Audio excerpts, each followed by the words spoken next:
Hello everyone, आज की कहानी है चक्रव्यूह। अपने पिता का अंतिम संस्कार करके अभी अभी घर लौटा विनोद बार बार अपने पिता को याद करके रोता जा रहा था। आंखों के आंसू थमने का नाम नहीं ले रहे थे। रह रह कर अपने पिता की आवाज उसके कानों में गूंजने लगी और वह इधर उधर देखने लगता। फिर रोते हुए बोला, आज सुबह ही डॉक्टर के पास ले जाने को कहा था, लेकिन मैंने ही यह कहकर मना कर दिया कि आज मुझे जरूरी काम से बाहर जाना है। मैं आपको डॉक्टर के पास कल लेकर जाऊंगा, लेकिन मुझे क्या पता था कि आज ही मृत्यु उन्हें अपना ग्रास बनाने वाली है। अगर मैं उन्हें डॉक्टर के पास ले जाता तो आज मेरे पिता मेरे साथ होते। तभी विनोद की पत्नी आभा आंखों से आंसू बहाते हुए सिसकियां लेने लगी और बोली, गलती मेरी थी जो पापा जी को अकेले छोड़कर राशन खरीदने बाजार चली गई। न जाने ऐसा क्या हुआ जो पूरे घर में आग फैल गई और पापा जी हमेशा हमेशा के लिए। इतना बोलते बोलते आभा दहाड़े मारकर रोने लगी। आस पड़ोस की औरतें बेटे के साथ साथ बहू को ससुर की गम में इतना रोते हुए देख उसे दिलासा देने लगे और आभा की तारीफ करते हुए आपस में बातचीत करने लगे। कितना प्यार था ससुर बहू में, बिल्कुल बाप बेटी की तरह। पर होनी को कौन टाल सकता है। देखो तो बेचारी का रो रो कर कितना बुरा हाल है। अभी यह सब बातें चली रही थी कि तभी पीछे से किसी की आवाज आई, क्या हुआ, यह सब क्या हो रहा है। जैसे ही लोगों ने पीछे मुड़ कर देखा तो सब लोग आश्चर्यचकित रह गए। उनके तो जैसे पैरों तले जमीन ही खिसक गई। चारों तरफ हाहाकार मच गया। आभा को अपनी आंखों पर यकीन नहीं हो रहा था तो विनोद के चेहरे पर खुशी और आश्चर्य के मिश्रित भाव थे, क्योंकि पीछे विनय के पिता गणेश जी खड़े थे, जिनका अभी अभी अंतिम संस्कार किया गया था। दरअसल जिस पिता का अंतिम संस्कार कुछ देर पहले विनोद ने अपने हाथों से किया, आखिर वह सबके सामने सही सलामत कैसे खड़े थे। विनोद गणेश जी का इकलौता संतान था। पत्नी की मृत्यु होने के बाद बिल्कुल अकेले होकर गणेश जी से कितनों ने कहा कि अभी विनोद मात्र 10 साल का है, आप दूसरी शादी कर लीजिए, आपको भी एक जीवन साथी और विनोद को भी मां मिल जाएगी। लेकिन गणेश जी अपनी पत्नी सावित्री जी से बहुत प्यार करते थे। वो उनके अलावा किसी और को अपने जीवन साथी के रूप में स्वीकार नहीं कर सकते थे। साथ ही उन्हें ऐसा लगता था कि कोई भी दूसरी औरत एक बच्चे को उसकी माँ का प्यार नहीं दे सकती। इन्हीं सब कारणों से उन्होंने दूसरी शादी नहीं की। अकेले होने के बावजूद भी गणेश जी ने विनोद को बहुत अच्छी शिक्षा दी। अपने सुख सुविधा सब त्याग कर उसकी आंखों में पल रहे सपनों को पूरा करने की कोशिश की। विनोद भी इस बात को जानता था और अक्सर अपने पिता से कहता कि जीवन के किसी भी मोड़ में मैं आपको अकेला नहीं छोड़ूंगा, हमेशा आपका ध्यान रखूंगा, आपको हर सुख सुविधा देने की पूरी कोशिश करूंगा। धीरे धीरे समय बीतने लगा। पढ़ाई लिखाई पूरी होने के बाद विनोद को अच्छी नौकरी भी मिल गई और वह दिन भी जल्दी आ गया जब आभा विनोद की जिंदगी में उसकी पत्नी बनकर आई। गणेश जी ने अपनी बहू को खूब लाड प्यार दिया। उनकी कोई बेटी नहीं थी, इसलिए अपनी बेटी के हिस्से का प्यार भी उन्होंने अपनी बहू को दिया। आभा भी इस घर में आकर बहुत खुश थी, लेकिन ऐसा केवल कुछ ही दिन तक चला, क्योंकि आभा को या तो अपनी माँ के साथ फोन पर बातें करना अच्छा लगता था या फिर अपनी सहेलियों के साथ पार्टी या शॉपिंग पर जाना, अपने ऊपर पैसे खर्च करना, नई नई ड्रेसेस खरीदना उसे बहुत पसंद था। लेकिन जब भी गणेश जी अपनी बहू आभा को कोई काम करने को कहते तो उसे परेशानी होने लगती। घर गृहस्थी की जिम्मेदारियों से उसका कोई सरोकार नहीं था। अब उसे अपने ससुर में केवल बुराइयां ही नजर आती थी। अक्सर फोन पर अपनी सहेलियों से यही कहती थी कि ना जाने मैं कैसी जगह पर आ गई हूँ, यहाँ तो हर किसी को बस अपने से मतलब है, मैं तो बस पूरा दिन काम करती रहूं। यह लोग तो यही चाहते हैं, बहू के नाम पर मुफ्त की नौकरानी चाहिए इन लोगों को, सारा दिन चूल्हा चौकी में सड़ती रहूं, मेरी अपनी तो कोई जिंदगी ही नहीं है। कभी कभी तो मन करता है कि कहीं जाकर मर जाऊं। गणेश जी समझ पा रहे थे कि उनकी बहू काम करने में ज्यादा दिलचस्पी नहीं लेती है, उसे कोई ज्यादा परेशानी ना हो, इस कारण वो घर के कामों में बहू की मदद कर दिया करते थे, क्योंकि वो अपनी पत्नी के मृत्यु के बाद स्वयं ही घर के सारे काम करते थे, इसलिए उन्हें घर के काम करने आते थे। बाजार से सब्जी लाना, पानी भरना, सब्जियां काट देना, घर में पूजा कर देना, कपड़े उतार देना। कभी कभी आभा बेसिन में बर्तन रख कर सो जाती थी तो गणेश जी ये सोचकर कि बहू अकेली कितना काम करेगी, उन बर्तनों को भी धो दिया करते थे, शाम की पूजा भी कर दिया करते थे। बढ़ती उम्र के चलते उन्हें काम करने में मुश्किल होती थी, इसलिए कभी कभी आभा को आवाज लगा देते, उस पर भी आभा चिढ़ जाती थी और अक्सर गुस्से में बड़बड़ाती रहती कि इस घर में आकर तो मेरी जिंदगी ही बर्बाद हो गई है। बहू के इस तरह के व्यवहार से परेशान होकर गणेश जी ने उसे कोई काम करना ही छोड़ दिया था। धीरे धीरे समय बीतने लगा, लेकिन आभा के व्यवहार में कोई परिवर्तन नहीं आया। विनोद भी अपनी पत्नी के बर्ताव से परेशान था, लेकिन जब भी उसे समझाने की कोशिश करता तो आभा उसी समय कलह शुरू कर देती। इसलिए मजबूर होकर उसने घर में काम करने के लिए एक काम वाली बाई को रख लिया, जिस खर्च का अतिरिक्त भार भी विनोद पर पड़ गया, जिस कारण वह अपनी पत्नी को उसके नाजायज खर्चों के लिए ज्यादा पैसे नहीं दे पाया।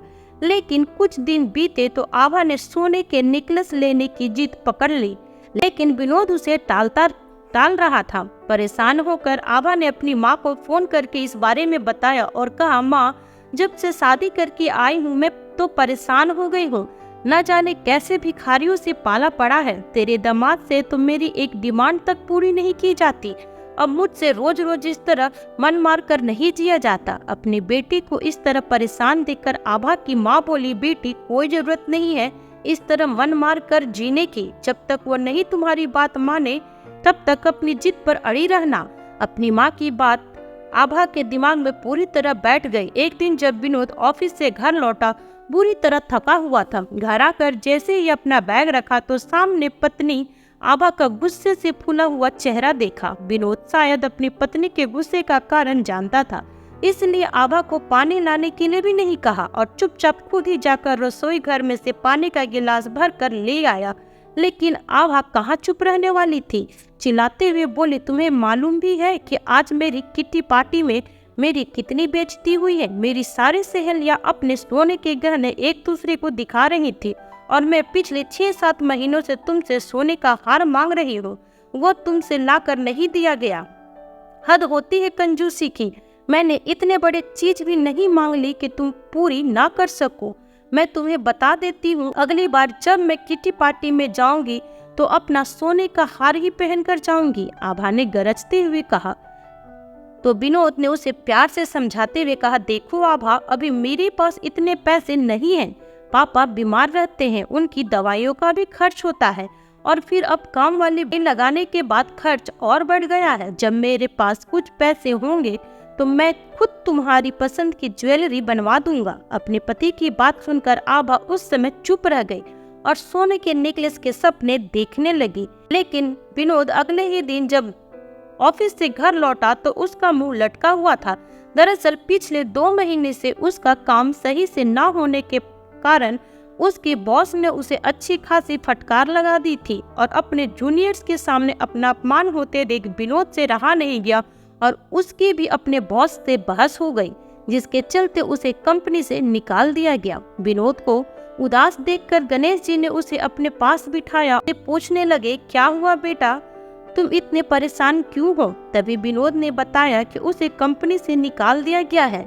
फिर बोला, दरअसल पापा, पिछले कुछ महीनों से घर का माहौल कुछ ऐसा चल रहा था कि जिस कारण मैं अपनी काम पर पूरा ध्यान नहीं दे पाया और टारगेट पूरा नहीं हो पाया, जिस कारण बॉस मुझे खरी खोटी सुनाने लगे।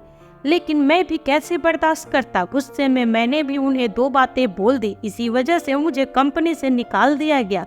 लेकिन पापा, चिंता करने की कोई जरूरत नहीं है, मुझे जल्द ही कहीं और इससे भी अच्छी नौकरी मिल जाएगी। ऐसा कहकर विनोद उदास भाव से अपने कमरे में चला गया और गणेश जी सोच में पड़ गए कि आखिर घर का खर्च कैसे चलेगा, क्योंकि विनोद के पास कोई जमा पूंजी भी नहीं थी। पाई पाई करके जो पैसे उसने इकट्ठे किए थे, उन पैसों को उसने यह घर खरीदने में खर्च कर दिया था। अपने बेटे की चिंता गणेश जी को खाई जा रही थी। उधर जब विनोद ने अपनी नौकरी छूटने की बात आभा को बताई तो आभा सिर पकड़कर बैठ गई, यह सोचकर कि अब वह अपने शौक कैसे पूरे कर पाएगी। फिर विनोद ने अपनी मजबूरी बताते हुए अपनी पत्नी से कहा, आभा, ऐसी स्थिति में मुझे तुम्हारी मदद की जरूरत है। तो आभा हैरान होते हुए बोली, भला मैं आपकी मदद कैसे कर सकती हूँ? तो विनोद बोला, तुम अगर चाहो तो मेरी मदद कर सकती हो। इस पर आभा प्रश्नवाचक निगाह से उसकी तरफ देखने लगी। तो विनोद ने कहा, अगर अगले महीने तक मेरी नौकरी ना लगी तो घर का खर्चा चलाना मुश्किल हो जाएगा। ऐसी हालत में हम लोग काम वाली बाई का खर्चा अफोर्ड नहीं कर सकते, तो तुम कुछ दिनों के लिए घर का काम संभाल लो, क्योंकि इस समय एक एक पैसा बचाना हमारे लिए जरूरी है। विनोद की बात सुनकर आभा नाक बहुत सुकुड़ते हुए बोली, लेकिन तुम जानते हो कि मुझसे यह सब काम नहीं होते, बड़ी मुश्किल से मैं अपने लिए कुछ समय निकाल पाती हूँ। तो विनोद बोला, आभा, जब मेरी अच्छी नौकरी लग जाएगी तो तुम जो मांगोगी वह तुम्हें लाकर दूंगा, सिर्फ 1-2 महीने के लिए एडजस्ट कर लो प्लीज। विनोद की यह बात सुनकर आभा घर के सारे कामों को करने के लिए राजी हो गई। 1 सप्ताह बीत चुका था, लेकिन विनोद को बहुत कोशिश करने के बावजूद भी नौकरी नहीं मिल पा रही थी। उधर गणेश जी जैसे ही दोपहर का खाना खाने के बाद रसोई में बर्तन रखने गए तो फर्श पर पानी गिरे होने के कारण अचानक उनका पैर फिसल गया और जोर से जमीन पर गिर पड़े। विनोद ने उनके चिल्लाने की आवाज सुनी तो तुरंत दौड़ा दौड़ा आया और अपनी पत्नी की मदद लेकर गणेश जी को किसी तरह बिस्तर तक ले गया। लेकिन गणेश जी दर्द से करहारते जा रहे थे और धीरे धीरे दर्द असहनीय हो गया। उनकी हालत खराब जानकर विनोद उन्हें डॉक्टर के पास ले गया। डॉक्टर ने जांच की तो मालूम पड़ा कि उनकी बाजू की हड्डी में हल्का फ्रैक्चर आया है। उनके कमर में भी बहुत ज्यादा दर्द हो रहा था, जिस कारण डॉक्टर ने उन्हें कुछ समय के लिए बेड रेस्ट करने को कहा है। नौकरी छूटने और पिता की चोट से विनोद बहुत ज्यादा परेशान हो गया था। अब उसका खर्च और भी ज्यादा हो गया था, लेकिन उससे भी ज्यादा परेशान हो गई थी आभा, क्योंकि एक ओर तो काम वाली बाई चली गई थी, तो दूसरी ओर उसके ससुर जी जो घर के काम में उसका मदद कर दिया करते थे, वो भी बिस्तर पर बैठ गए थे। अब खाना पकाना, साफ सफाई, बर्तन, कपड़े धोना, सारे कामों की जिम्मेदारी आभा पर आ चुकी थी। साथ ही साथ उसे गणेश जी के सारे काम भी करने पड़ गए। हालांकि गणेश जी अपनी लाठी के सहारे से बाथरूम तक जैसे तैसे चले जाते थे, लेकिन उनके हाथ में खाना देना, दवाइयाँ देना और उनके छोटे छोटे काम भी आभा को मुसीबत लगने लगे थे। विनोद अक्सर नौकरी की तलाश में सुबह सुबह निकल जाता था और बच्चों को भी स्कूल जाना होता, इसलिए आभा को सुबह सुबह उठना पड़ता था। एक दिन सुबह जब नाश्ता पानी निपटाकर जैसे ही आभा अपने कमरे में जाकर बैठी, अपनी माँ से फोन पर बातें करने लगी। माँ, तुम जानती नहीं मेरे सर पर कितनी बड़ी मुसीबत आ गई है। सारा दिन काम वाली बाई की तरह काम में जुटी रहती हो, एक पल को भी चैन नहीं है। नौकरानियों से भी बदतर हालत हो गई है आपकी बेटी की। अभी आभा अपनी माँ से फोन पर बातें कर ही रही थी कि तभी गणेश जी की आवाज आई, बहू मुझे 1 कप चाय तो बना कर दे देना, बहुत ठंड लग रही है। अपनी ससुर जी की यह बात सुनकर आभा अपनी माँ से कहने लगी, क्या बताऊँ माँ, न जाने कब ठीक होंगे मेरे ससुर जी। अब तो इतने दिन हो गए फिर भी अभी तक बिस्तर पर ही पड़े हैं। मुझे तो लगता है इन्हें कोई चोट वोट नहीं लगी है, यह तो बस चोट का ड्रामा कर रहे हैं, न जाने कब उठेंगे। सारा दिन घर का काम करते करते मैं तो पागल सी हो जाऊंगी, और यहाँ ये महाराज पूरा दिन बिस्तर पर आराम फरमा रहे हैं। माँ बेटी में यह बातें हो ही रही थी कि फिर से गणेश जी की आवाज आई, बहू बाकी का काम हो गया हो तो मुझे भी चाय नाश्ता दे दो, बहुत भूख लगी है। ससुर जी की आवाज सुनते ही फोन रखकर आभा गुस्से से उठी और पैर पटकते हुए किचन की ओर चली गई।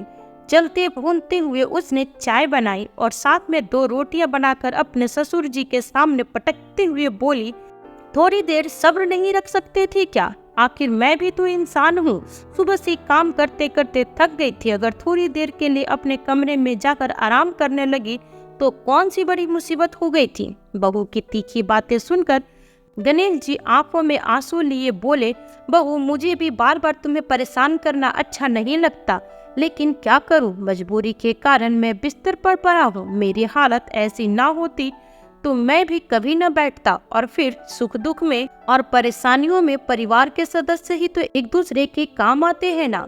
तभी आभा बोली, बैठे बिठाए सब कुछ मिल रहा है तो फिर यह फालतू के भाषण देने की क्या जरूरत है। थोड़ी ही देर में आभा के फोन के घंटे फिर से बज उठी।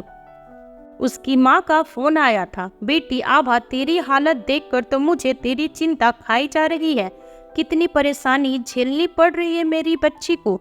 तभी आभा बोली, क्या करूँ माँ, एक तरफ तो पैसे की तंगी और दूसरी तरफ दिन भर मैं इस महाराज के नखरे झेलती रहूं। समझ नहीं आता किस तरह अपने ससुर से छुटकारा पाऊं। अगर मैं इन्हें वृद्धाश्रम भेजने की बात कहूं तो तुम्हारे दामाद इस बात को कभी मंजूर नहीं करेंगे। तुम ही बताओ इस समस्या का क्या समाधान है। निराशा भरे स्वर में आभा ने कहा। तो उसकी माँ बोली, बेटी चिंता मत करो, मेरे पास इस समस्या का हल है। माँ की बात सुनते ही आभा चहक उठी और बड़ी खुशी से पूछने लगी, ऐसा कौन सा हल है माँ, मुझे भी बताओ। तो उसकी माँ बोली, मेरे पास एक समाधान है जिससे तुम्हारी सारी मुश्किलें हल हो जाएंगी, जिससे एक ही तीर में दो निशाने लग जाएंगे। क्या मतलब माँ, मैं समझी नहीं, आभा बोली। तो उसकी माँ ने कहा, अरे बेटा, अगर तुम अपने ससुर से छुटकारा पाना चाहती हो तो उन्हें अपने रास्ते से हटा क्यों नहीं देती। तुम्हारी सारी मुश्किलें आसान हो जाएंगी। न तो तुम्हें रोज रोज की यह परेशानी पड़ेगी, न ही उनकी दवाइयों का खर्चा उठाना पड़ेगा, और ऊपर से ससुर के बीमे के पैसे मिलेंगे 100 अलग। अपनी माँ की यह बात सुन के आभा मुंह बनाते हुए बोली, क्या माँ आप भी कैसी बातें करती रहती हैं, कितना वाहियात आइडिया है आपका। मैं भला अपने ससुर को कैसे अपने रास्ते से हटा सकती हूँ। इससे पहले कि उसकी माँ कुछ बोलती, इतने में दरवाजे पर कुरियर वाले ने घंटी बजाई तो आभा ने फोन रख दिया और कुरियर लेकर अपने काम में व्यस्त हो गई। लेकिन काम करते करते उसे बार बार अपनी माँ की कही बातें याद आ रही थी। आभा दिन भर सोच में डूबी रही कि आखिर कैसे कोई हल निकाला जाए। फिर अपनी माँ द्वारा दिए गए सुझाव के बारे में सोचने लगी। पहले अपनी माँ की जो बात उसे बेहुदा लग रही थी, अब वह उसी दिशा में अपने कदम बढ़ाने की सोचने लगी। उसे ऐसा लगने लगा था कि जैसे कोई कदम उठाकर वह अपनी सारी परेशानियों से आजाद हो जाएगी। बहुत सोचने के बाद उसे एक आइडिया आया। अगले दिन सुबह हुई तो गणेश जी ने अपने बेटे से कहा, बेटा आज डॉक्टर को दिखाने जाना है। तो विनोद बोला, पापा आज तो मैं नहीं जा सकता, आज मेरा इंटरव्यू है और मुझे लगता है कि आज बात बन ही जाएगी। मैं आपको कल डॉक्टर को दिखाने ले चलूंगा। ऐसा कहकर विनोद अपने पिता का आशीर्वाद लेकर इंटरव्यू देने चला गया। सब लोगों के चले जाने के बाद आभा अपने नापाक इरादों को अंजाम देने में जुट गई।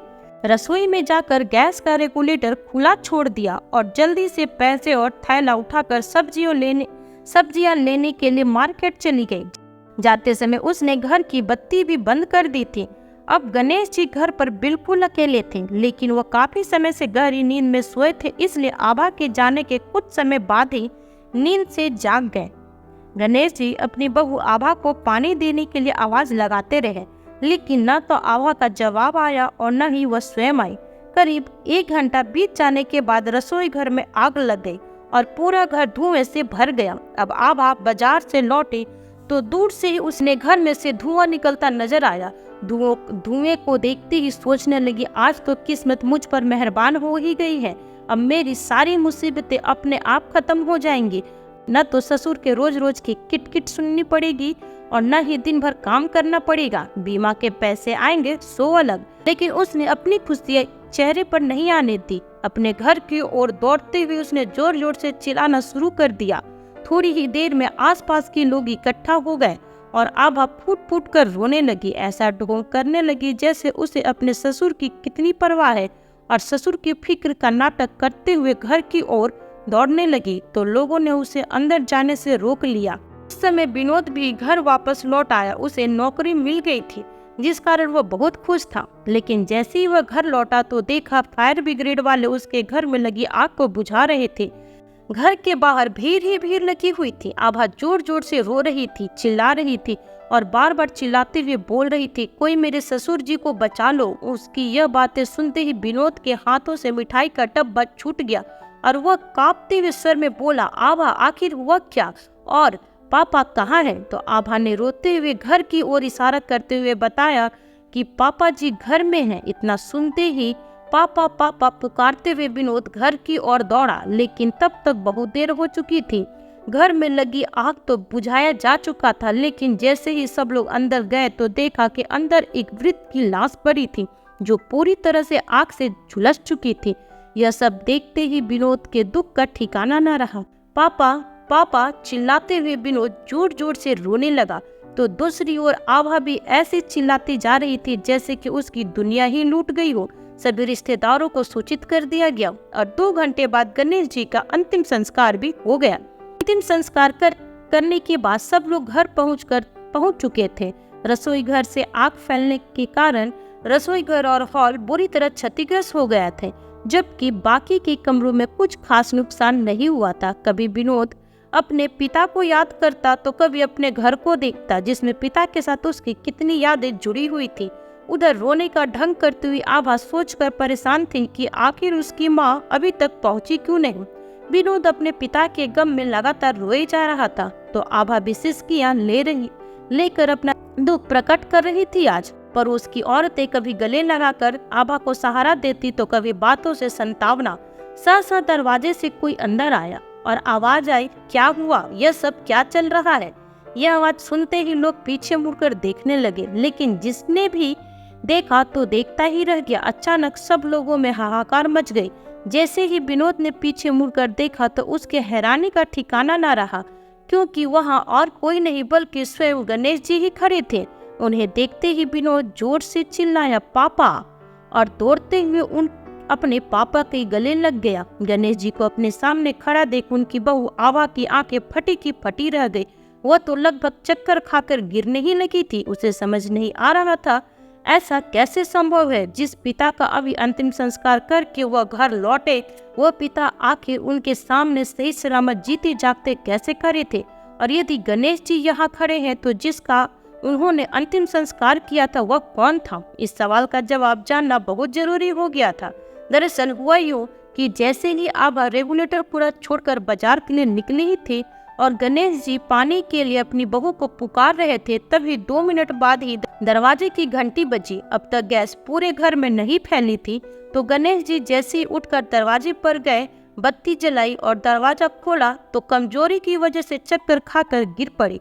गणेश जी के घनिष्ठ मित्र अशोक जी उनका हालचाल पूछने के लिए अपने बेटे के साथ उनके घर आए थे। जब उनके मित्र ने उन्हें ऐसी हालत में देखा तो वह और उनका बेटा उन्हें अपनी कार में बिठाकर अस्पताल दिखाने के लिए ले गए। और उधर आभा की माँ तो केवल यही चाहती थी कि आभा को ससुर नाम की झंझट से जल्द से जल्द मुक्ति मिल जाए। इसलिए गणेश जी को आभा की जिंदगी से हमेशा के लिए निकालने का प्लान बनाने के लिए वह आभा के घर आ पहुंची। जैसे ही वह घर में आई तो चारों तरफ अंधेरा ही अंधेरा था। बेटी को आवाज लगाई लेकिन कोई जवाब नहीं आया।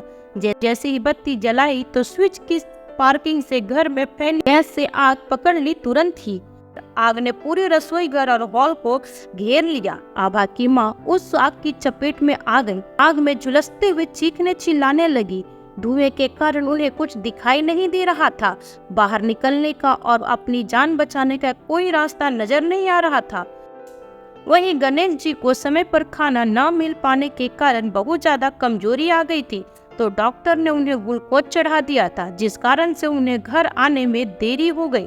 बाजार से लौटी आभा ने जब घर में उठता हुआ धुआं देखा तो वो यही सोच कर खुश हो रही थी कि आखिर उसने अपने रास्ते का रोड़ा हटा दिया। लेकिन उसे यह मालूम नहीं था कि उस घर में उसके ससुर नहीं बल्कि उसकी माँ ही जिंदा जल गई थी। वो अंदर ही अंदर खुश थी कि उसके रचित चक्रव्यूह से आज उसे अपने ससुर से हमेशा के लिए छुट्टी मिल जाएगी। परंतु आज जब उसने अंतिम संस्कार के बाद अपने ससुर को अपने सामने खड़ा देखा तो उसकी आंखें फटी की फटी रह गई। इधर गणेश जी को भी यह समझने में असमर्थ थे कि आखिर उनके घर में यह सब क्या हो रहा था। जब उन्होंने बताया कि वह कमजोरी से चक्कर खाकर गिर पड़े थे और अपने मित्र के साथ डॉक्टर को दिखाने गए थे, तब जाकर सारा मामला स्पष्ट हुआ।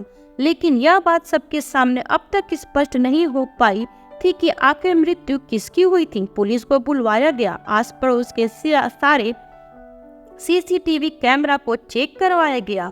तब जाकर कहीं पता चला कि गणेश जी के घर से निकलने के 1 घंटे बाद आभा की माँ उस घर में आई थी। जिस वृद्ध की मृत्यु हुई थी वह कोई और नहीं बल्कि आभा की माँ थी। यह बात सुनते ही आभा का दिल दहल गया। उसे तो जैसे काटो तो खून नहीं। अक्सर बड़े बुजुर्ग से सुनते आए हैं कि जो दूसरों के लिए गड्ढा खोदते हैं वह खुद उस गड्ढे में गिरते हैं। आज यह बात साबित हो चुकी थी। उसे यकीन नहीं हो पा रहा था कि जो जाल वह और उसकी मां गणेश जी के लिए बिछाने जा रही थी, उस जाल में दरअसल उसकी माँ ही फंस चुकी थी और आग में बुरी तरह झुलस कर मर चुकी थी। अपने ही हाथों अपनी माँ की जिंदगी खत्म कर दी थी। कुदरत का इंसाफ हो चुका था और आभा इस इंसाफ को देखकर स्तब्ध थी। ढोंग के आंसू अब वास्तविक आंसू में बदल चुके थे। आभा पर दुखों का पहाड़ टूट पड़ा। यह सब कैसे हो गया माँ? वापस आ जाओ, तुम मुझे छोड़कर नहीं जा सकती। ऐसे समय में गणेश जी उसे सहारा दे रहे थे। जिसके लिए उसने इतनी बड़ी साजिश रची, वही ससुर उसे संभाल रहे थे। उसके सिर को अपने कंधे का सहारा देते हुए, पुचकारते हुए हौसला दे रहे थे। अपने ससुर का प्यार देखकर उसका अंतर्मन उसे धिक्कार रहा था। वह शर्मिंदा तो थी, लेकिन उसे महसूस करने में शायद उसने काफी देर कर दी थी। पूरे घर में आभा की दहाड़े मारकर रोने की आवाज गूंजती जा रही थी, परंतु यह सब उसके कर्मों का फल था जो कुदरत ने उसे दिया था। तो दोस्तों, कैसी लगी आपको ये कहानी? कमेंट करके जरूर बताएं।